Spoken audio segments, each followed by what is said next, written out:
नमस्कार दोस्तों, अमन अकेडमी पे आपका स्वागत है, अभिनंदन है। एनसीईआरटी क्लास सेवेंथ की श्रृंखला विज्ञान की चल रही है, जिसके अंतर्गत हम 7 लेसन कंप्लीट कर चुके हैं और 8वां लेसन भी पार्ट 1 में पढ़ चुके हैं, पवन तूफान और चक्रवात। तो लेसन 8 पार्ट 1 में पढ़ चुके हैं और आज इसका सेकंड पार्ट है।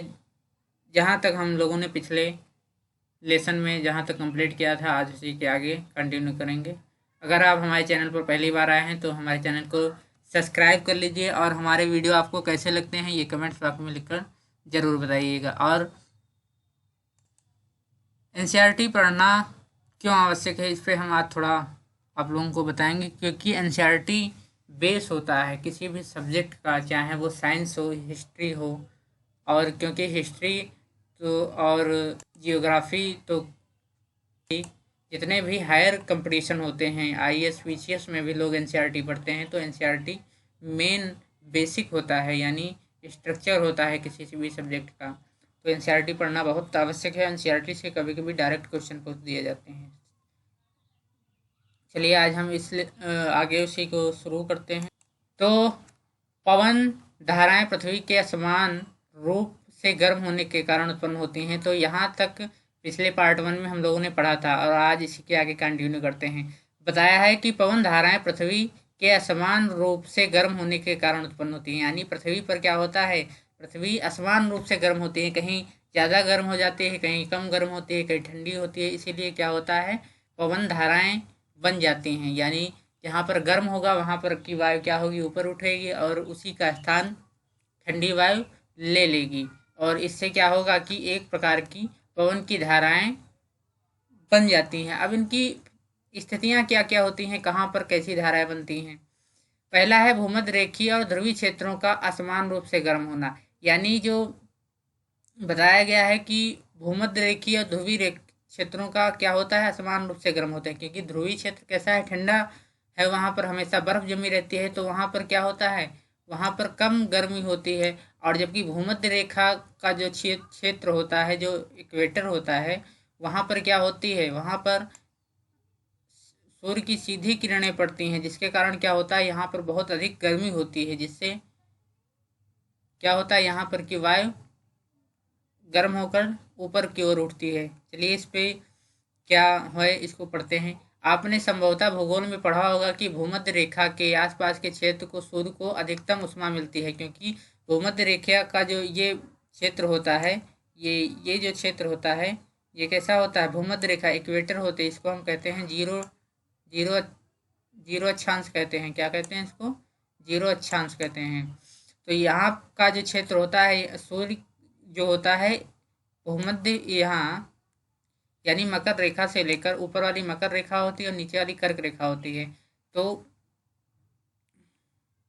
ऊपर वाली जो होती है कर्क रेखा होती है, नीचे वाली तो सूर्य की जो किरणें होती हैं कर्क रेखा से लेकर मकर रेखा तक ही होती हैं। तो ये जो भूमध्य क्षेत्र होता है, यहाँ से लगभग 0 से लेकर 10 अक्षांश तक उत्तर और 10 अक्षांश तक इधर, तो ये वाला क्षेत्र बहुत अधिक गर्मी होती है। जियोग्राफी में आप लोगों ने पढ़ा होगा अच्छी तरीके से कि ये वाला क्षेत्र जो होता है वो अधिक गर्म होता है।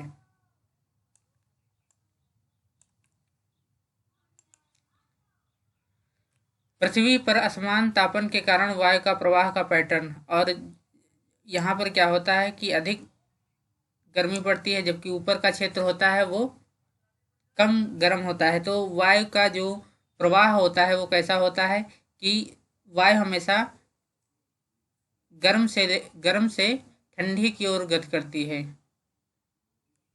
वायु जो हमेशा होती है वो ठंडक से गर्म की ओर प्रवाहित होती है। तो ये वाला क्षेत्र क्या होता है, ये वाला क्षेत्र ठंडा होता है और ये वाला गर्म होता है। तो वायु का वेग क्या होता है, इस तरीके से होता है, यानी ऊपर वाला भी ठंडा होता है इस तरीके से। तो वायु का वेग ठंडक से यानी ठंड से गर्म की ओर होता है। उत्तर और दक्षिण से भूमध्य रेखा की ओर बढ़ती है। ध्रुवों पर वायु पृथ्वी के लगभग 60 अंशांश तक के क्षेत्र की वायु अधिक ठंडी होती है। जो ऊपर का जो ध्रुवीय क्षेत्र होता है, यहाँ पर क्या होता है, यहाँ से लगभग 60 तक अक्षांश तक वायु क्या होती है, ठंडी होती है। लगभग 60 अंश तक के अक्षांश तक के क्षेत्र की वायु अधिक ठंडी होती है। इन क्षेत्रों में गर्म वायु ऊपर की ओर उठती है, जिसका स्थान लेने के लिए ध्रुवों से ठंडी वायु उस ओर प्रवाहित होने लगती है। यहाँ पर देखिए, यहाँ पर थोड़ा आप समझने का प्रयास करिए कि यहाँ पर क्या होता है कि यहाँ पर जो वायु होती है वो कैसी होती है, गर्म होती है। जब वायु गर्म होगी तो यहाँ पर की वायु क्या होगी, गर्म वायु ऊपर की ओर उठ जाएगी, और जो यहाँ पर का क्षेत्र होता है यहाँ पर ठंडी वायु होती है। तो इस स्थान जो यहाँ पर खाली हो गया है गर्म वायु के कारण, वहाँ पर क्या होगा, ठंडी वायु उसका स्थान ग्रहण कर लेगी, और इस प्रकार से जो प्रक्रम चलता रहता है, इससे क्या हो जाता है, पवन का एक पैटर्न बन जाता है, एक जो है उसकी धाराएं बन जाती हैं।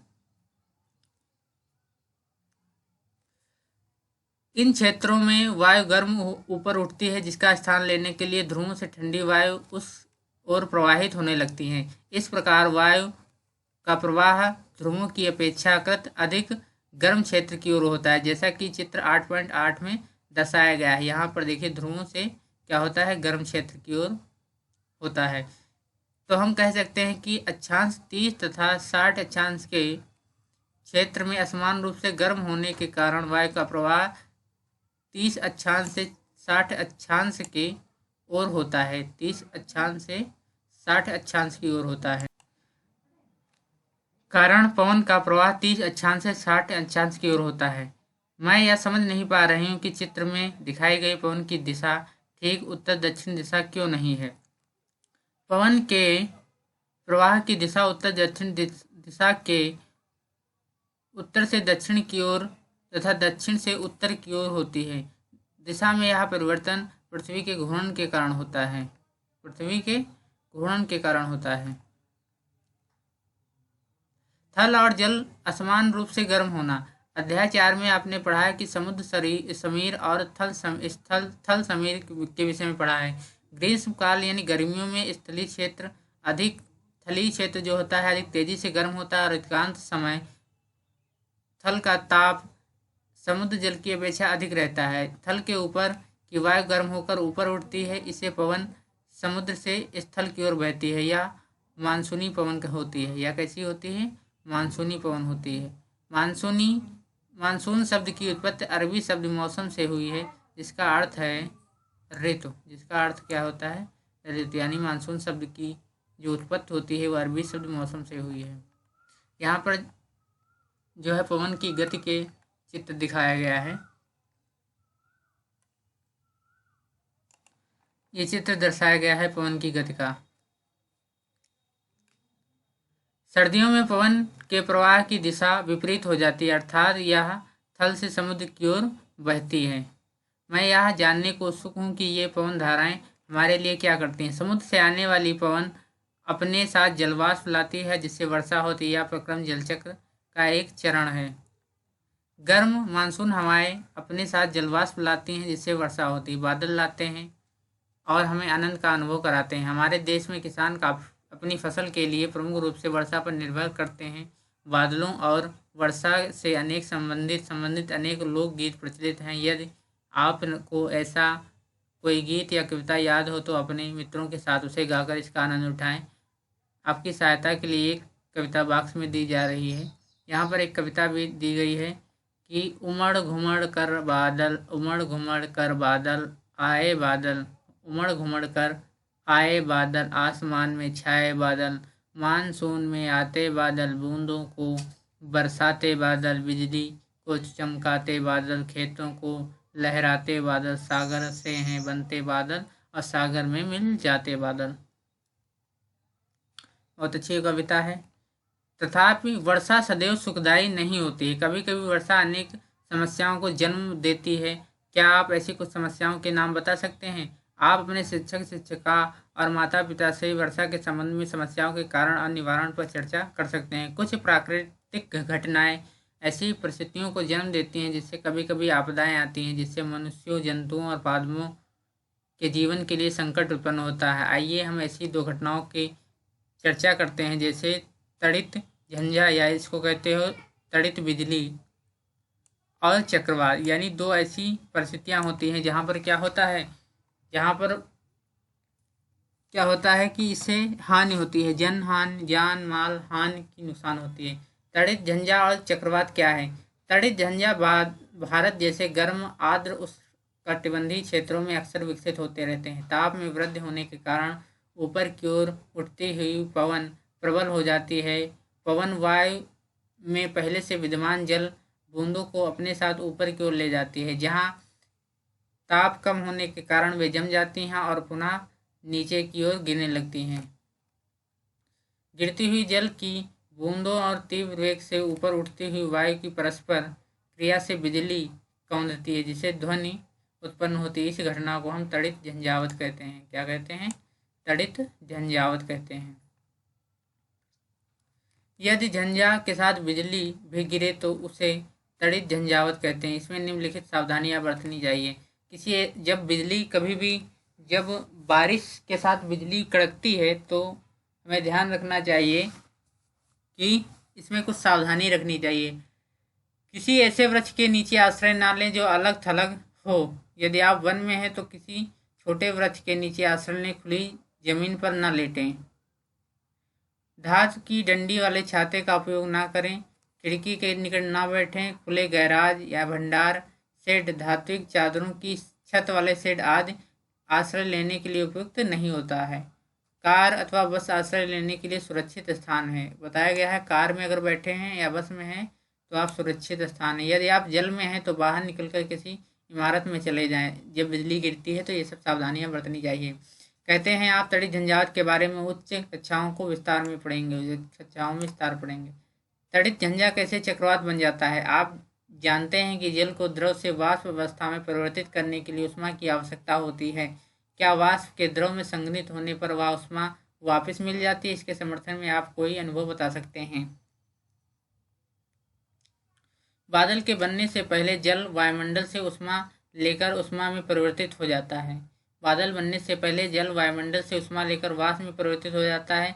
जब जलवाष्प वर्षा की बूंदों के रूप में पुनः द्रव के रूप में परिवर्तित होता है तो यह ऊष्मा वायुमंडल में निर्मुक्त हो जाती है। निर्मुक्त होने वाली ऊष्मा के आसपास की वायु गर्म हो जाती है। इस प्रकार गर्म वायु ऊपर की ओर उठती है, जिससे वायुदाब कम हो जाता है। फलस्वरूप तड़ित झंझा के केंद्र की ओर उच्च वेग की अधिक वायु की गति करने लगती है। इस चक्र की पुनरावृत्ति अनेक बार होती है। इन घटनाओं की श्रृंखला का अंत बहुत ही निम्न दाब के एक ऐसे तंत्र के निर्माण के साथ होता है जिसके चारों ओर उच्च वेग की वायु की अनेक परतें कुंडली के रूप में घूमती रहती हैं। मौसम इस स्थिति को हम चक्रवात कहते हैं।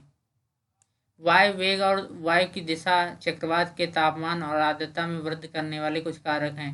यानी वायु का वेग, वायु की दिशा, चक्रवात, तापमान और आर्द्रता में क्या होता है चक्रवात को। यहाँ पर चक्रवात की संरचना दी हुई है कि किसी चक्रवात का केंद्र एक शांत क्षेत्र होता है जिसे झंझा का नेत्र कहते हैं। ये देखिए, ये जो होता है ये शांत क्षेत्र होता है, इसको क्या कहते हैं? नेत्र कहते हैं।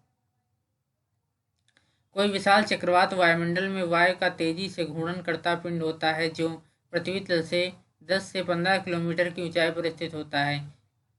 चक्रवात के नेत्र का व्यास 10 से 30 किलोमीटर तक होता है। जो इसका व्यास होता है वो कितना होता है? 10 से 30 किलोमीटर।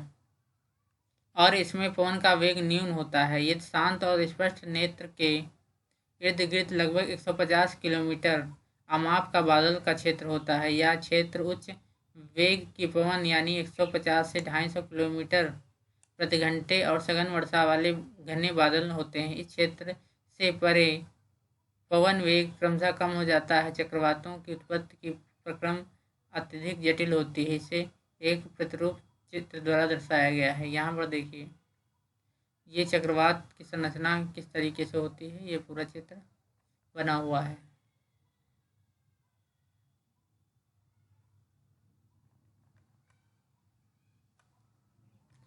चक्रवातों द्वारा होने वाला विनाश।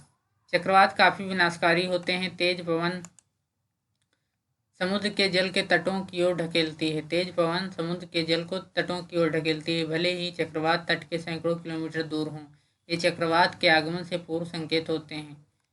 पवन द्वारा उत्पन्न होने वाली जल की लहरें इतनी शक्तिशाली होती हैं कि उनके आघात से कोई भी व्यक्ति बच नहीं पाता। यानी जो जल की लहरें होती हैं वो इतनी शक्तिशाली होती हैं जिससे बहुत ज़्यादा नुकसान होता है। चक्रवात के नेत्र में निम्न दाब के कारण उसके केंद्र में जल सतह उच्च स्तर तक उड़ता जल 3 से 12 किलोमीटर की ऊंचाई तक उड़ सकता है। ऐसा लगता है मानो जल की दीवार तट की ओर बहती हुई आ रही है। इसके परिणाम स्वरूप समुद्र का पानी कम ऊंचाई पर स्थित तटीय क्षेत्रों में प्रवेश कर जाता है, जिससे जीवन और संपत्ति की गंभीर हानि होती है। यह पानी मृदा की उर्वरता को भी कम करता है। यहाँ पर एक चक्रवात का चित्र बना हुआ है। चक्रवात के तट को पार करते समय होने वाली लगातार वर्षा बाढ़ की स्थिति को और भयावह कर देती है।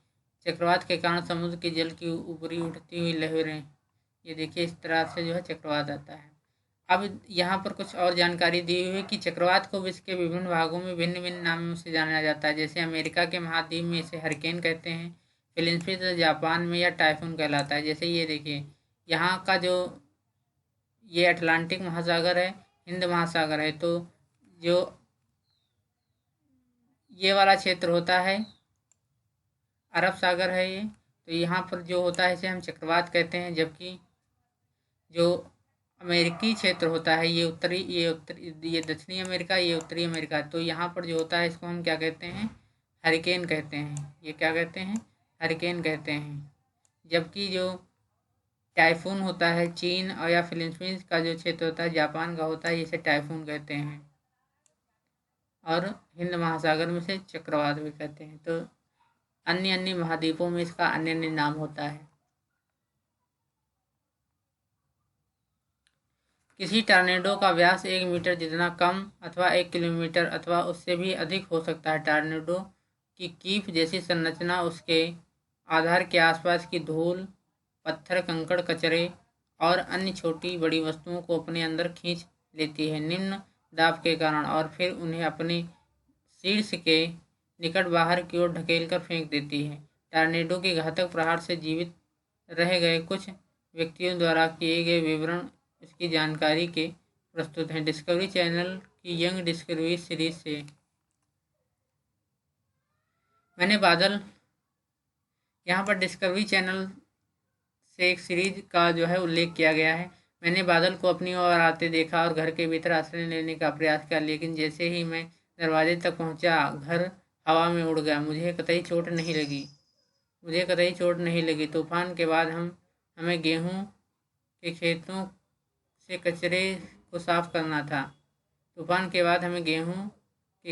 कचरे को साफ करना था। हमें वहां टूटे हुए बोर्ड और वृक्षों की शाखाओं के साथ मुर्गियों और खरगोश के मृत शरीर देखने को मिले, जिन्हें देखकर ऐसा लग रहा था जैसे किसी ने उनके शरीर की खाल उतार ली है। टॉर्नेडो के बचाव के लिए आश्रय भूमि में गहराई अथवा किसी भवन के अंदरूनी भाग में स्थित ऐसे कक्ष होते हैं जहाँ खिड़कियाँ नहीं होती। ऐसे आश्रय उपलब्ध ना हो तो टॉर्नेडो से बचाव के लिए खिड़कियों को बंद करके किसी बेंच के नीचे आश्रय लेना बेहतर होता है। इन स्थानों में कचरा आसानी से नहीं पहुंच पाता। बचाव के लिए आपको घुटनों को बल नीचे झुककर बाहें को अपने सिर और गर्दन की ओर लपेट लेना चाहिए। चक्रवात अपने साथ अति उच्च वेग की पवन लाते हैं जो घरों, दूरभाषा और अन्य संचार प्रणालियों, वृक्षों आदि को क्षति पहुंचा सकती है, जिससे जीवन और संपत्तियों की हानि होती है। टॉर्नेडो हमारे देश में टॉर्नेडो अधिक नहीं आते हैं। टॉर्नेडो गहरे रंग के कीपकार बादल होते हैं। इनकी कीप जैसी संरचना आकाश से पृथ्वी तल की ओर आती हुई प्रतीत होती है। अधिकांश टॉर्नेडो कमजोर व निर्बल होते हैं, परंतु विनाशकारी टॉर्नेडो की लगभग 300 किलोमीटर प्रति घंटे के वेग से गति कर सकता है। टॉर्नेडो चक्रवातों के भीतर ही बन जाते हैं। भारत में संपूर्ण तटरेखा विशेष रूप से पूर्वी तट चक्रवातों के लिए संवेदनशील है। जबकि भारत का पश्चिमी तट चक्रवातों की प्रबलता और आवृत्ति दोनों ही आवृत्तियों की अपेक्षा कम संवेदनशील है। तो यहाँ पर किसी टॉर्नेडो का प्रतिबिंब नेशनल सीवियर, ये देखिए यहाँ पर एक टॉर्नेडो का जो है हमने पढ़ा है कि झंझा या तूफान निम्न दाब के तंत्र होते हैं। झंझा के निर्माण में पवन महत्वपूर्ण भूमिका निभाती है। इसलिए पवन के वेग की माप करना महत्वपूर्ण होता है। वेग की माप करने के लिए उपकरण को हम वायुमापी कहते हैं। क्या कहते हैं? वायुमापी या बैरोमीटर कहते हैं।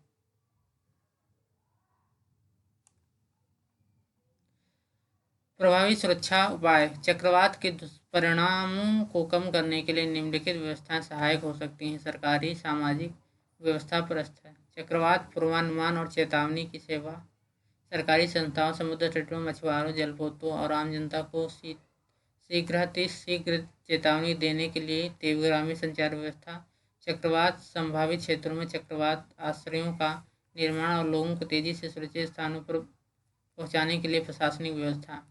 जनता द्वारा किए जाने वाले कार्य। हमें मौसम विज्ञान विभाग द्वारा दूरदर्शन, रेडियो, समाचार पत्रों के माध्यम से प्रसारित की जाने वाली चेतावनी को नजरअंदाज नहीं करना चाहिए। हमें अनिवार्य घरेलू सामान, पालतू पशुओं और वाहनों आदि को सुरक्षित स्थानों पर पहुंचाने के लिए आवश्यक प्रबंध कर लेने चाहिए।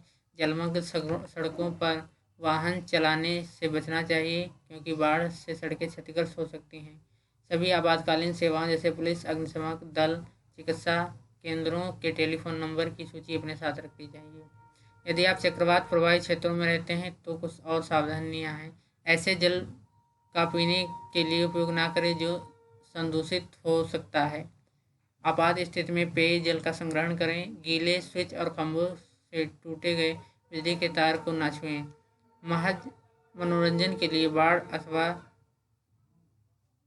चक्रवात प्रभावित क्षेत्र का भ्रमण करने बाहर न निकलें। बचाव दल पर अनावश्यक मांगों की आपूर्ति की दबाव न डालें।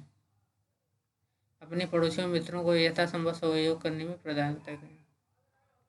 उन्नत प्रौद्योगिकी सहायक सिद्ध हुई है। आजकल हमें आपदाओं से अधिक सुरक्षा तंत्र उपलब्ध हैं। पिछली शताब्दी में आरंभ में तटीय क्षेत्रों के निवासियों के पास किसी चक्रवात के आने की पूर्व सुरक्षा की तैयारी करने और अपने घर खाली करने के लिए 1 दिन से भी कम समय मिलता था। आज परिस्थितियां बहुत बदल गई हैं। उपग्रह और रडार की उपलब्धता से अब यह संभव हो गया है कि किसी भी संभावित झंझट के 48 घंटे पहले चक्रवात सतर्कता और चक्रवात सूचना जारी कर दी जाती है। चक्रवात चेतावनी को भी कम से कम 24 घंटे पहले जारी कर दिया जाता है। अब जब चक्रवात तट के निकट होता है तो हर घंटे अथवा आधे घंटे पर उसकी प्रगत दिशा के बारे में संदेश प्रसारित किए जाते हैं और अंतर्राष्ट्रीय और अंतर्राष्ट्रीय संगठन चक्रवात के संबंधित आपदाओं को मॉनिटर करने में सहयोग प्रदान कर रहा है। तो इस प्रकार हमारा ये 8वां लेसन कंप्लीट हो गया है और हम अगले वीडियो में 9 लेसन 9th के साथ मिलेंगे। धन्यवाद।